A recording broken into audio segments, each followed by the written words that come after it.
pagi untuk kita semua. Pagi, Bu. Pagi, Bu. Ibu. Pagi, Bu. Kabarnya hari ini? Baik, Bu. Baik, Bu. Baik, Bu. Oke ya, kita sebelum mulai pelajaran kita, pastikan sikap kita sikap yang tenang, yang nyaman. Sebelum kita mulai pelajaran, kita akan beribadah. Ya. Baiklah, teman-teman, mari kita bernyanyi. Kasih pasti lemah lembut, Kudus tiada batasnya. mari kita berdoa.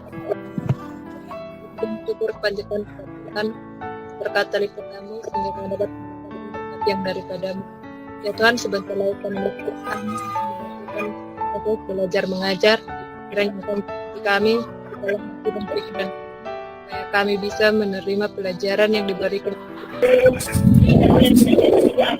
Satu persatu dulu. Baik, Indah Putri. Hadir, Bu. Ella. Hadir, Bu. Bu. Frans. Hadir, Bu. Niko. Hadir, Bu. Baiklah, masih dalam keadaan aman kan semuanya? Iya, Bu. Ya, Bu.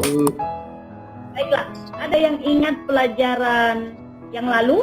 Ya, oke, Cinta. Silakan, Cinta. Peran Allah dalam keluarga, misalnya Tuhan memelihara keluarga kita dengan memberikan yang kita butuhkan, terlebih memberikan pengharapan dan damai sejahtera. Peran Tuhan dalam kehidupan keluarga meliputi seluruh aspek dalam kehidupan keluarga. Coba lihat dulu gambar ini ya. Gambar apa? Coba di Aduh, panco, Bu. Bu. Pemi, gambar apa ini, Pemi? Tangan yang bersatu, Bu. Saya memilih tangan yang bersatu. Alasannya, dengan tangan bersatu seperti itu dilakukan kita dapat mengangkat sesuatu yang mungkin saja berat. Pelajaran kita saat ini mengenai makna pernikahan Kristiani. Ini tujuan pembelajaran kita. Terbaca ya. Berikutnya Ibu akan membagi kalian di dalam beberapa kelompok. Nama-namanya akan Ibu bagi juga pada grup WA kelas kita. Per kelompok masing-masing berdiskusi. Ya, berdiskusi tentang sesuatu hal, menemukan sesuatu hal. Gambar apakah ini? Gambar tersebut adalah tentang pemberkatan pernikahan, Bu. Gambar apakah ini? Cincin pernikahan, Bu. Cincin pernikahan, Bu. Siapa yang tahu ada tidak hubungan cincin ini dengan pernikahan? Hubungannya yaitu berarti sepasang suami istri itu sudah terikat, Bu. Makna pernikahan Kristen adalah komitmen untuk memegang perjanjian cinta yang dibuat oleh suami dan istri di hadapan Allah, karena komitmen tersebut menunjuk kepada perjanjian Allah pada gerejanya. Dasar pernikahan Kristen dapat kita lihat dalam Kejadian 2 ayat 24 dan yang kedua 1 Korintus 13 ayat 13. Untuk berikutnya ya, kalian akan berdiskusi kelompok ya. Kalian akan Ibu bagi di dalam kelompok. Bahan diskusi kalian coba dilihat pada layar berikut ini. Tugas kelompok 1, silakan.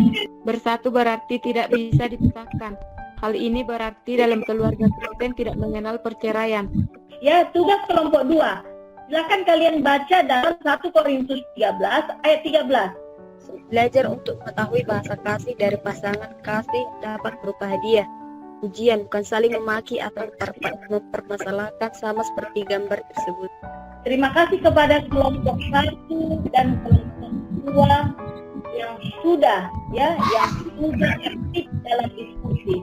Baiklah, untuk selanjutnya Ibu akan persilakan kepada kelompok 1 untuk membacakan hasil diskusinya. Saya dari kelompok 1. Ya. Contoh penerapan Kejadian 2 ayat 24. dalam pernikahan Kristiani dan jika dibandingkan gambar tersebut adalah bersatu dengan suami atau istrinya atau tidak mengenal perceraian. Bersatu berarti tidak bisa dipisahkan. Hal ini berarti dalam keluarga Kristen tidak mengenal perceraian. Kelompok 1 sudah membacakan hasil diskusinya. Kita lanjut. Kelompok 2 silakan bacakan hasil diskusinya. Hasil diskusi kelompok 2. Contoh penerapan 1 Korintus 13 ayat 13 dalam pernikahan Kristiani dan jika dibandingkan gambar tersebut adalah tidak membicarakan kejelekan pasangan pada orang lain. Belajar untuk mengetahui bahasa kasih dari pasangan. Bahasa kasih dapat berupa hadiah. Ujian bukan saling memaki atau mempermasalahkan pasangan sama seperti. Baik, bagus sekali ya. Kelompok 1 dan kelompok 2 sudah mendapatkan hasil diskusi masing-masing. Baik, kita masuk ke dalam sesi tanya jawab. Silakan Roni. Bagaimana cara agar memperkecil peluang perceraian pada pernikahan Kristiani? Saya menjawab pertanyaan dari kelompok 2. Salah satu cara memperkecil peluang perceraian pada pernikahan Kristiani ialah yang paling utama ialah menjadikan Kristus sebagai dasar pernikahan.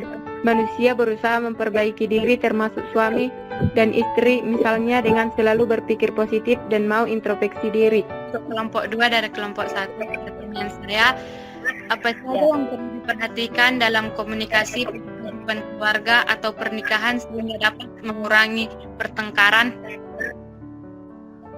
Baik, tidak ada pertanyaan dari kelompok 1 ke kelompok 2. Silahkan dijawab.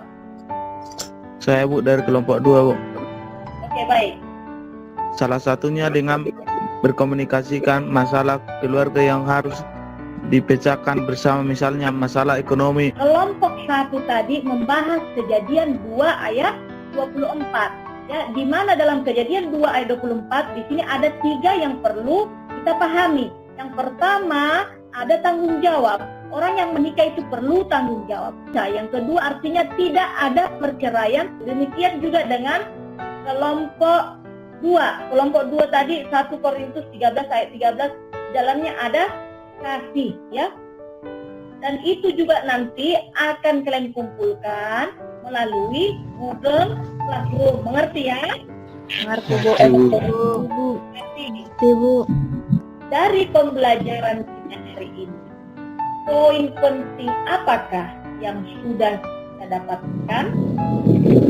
Baik, yang pertama apa? Pernikahan Kristen adalah tentang komitmen untuk memegang perjanjian percaya.